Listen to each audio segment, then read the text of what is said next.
Robert Peston burst into laughter after Boris Johnson's Brexit deal was ridiculed. Unearthed video shows, Mr. Peston has become known for his outspokenness and energetic displays. Today, he appears on Alan Titchmarsh's Love Your Weekend alongside comedian Omid Jalili.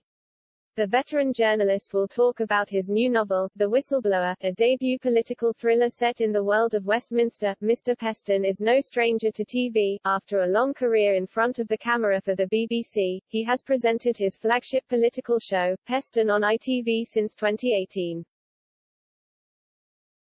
He has made a name for himself through his sharp analysis of the day's political agenda. Many commended the journalist when he criticized his former employer the BBC, claiming it had missed the balance versus impartiality in its coverage of Brexit. In 2018, he told the Cheltenham Literature Festival, the problem with the BBC, during the campaign, it put people on with diametrically opposed views and didn't give the viewers and listeners any help in assessing which one was the loony and which one was the genius. I do think that they went through a period of just not being confident enough.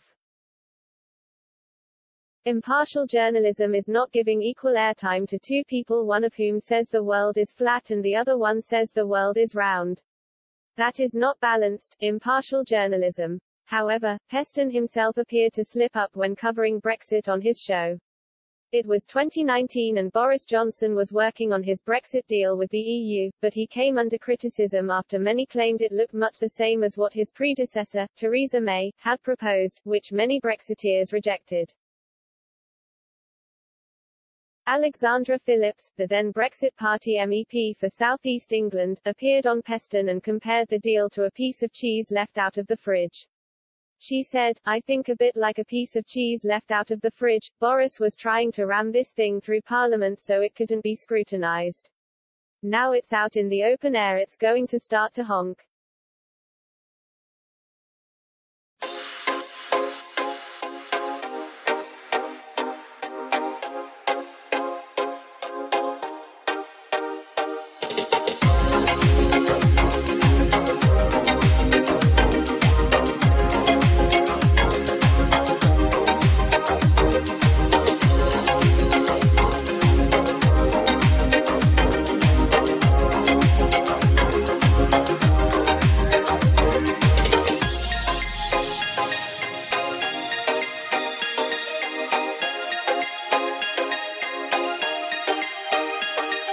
Queen Margrethe II to bring Karen Blixen's image creating worlds to life in Netflix film.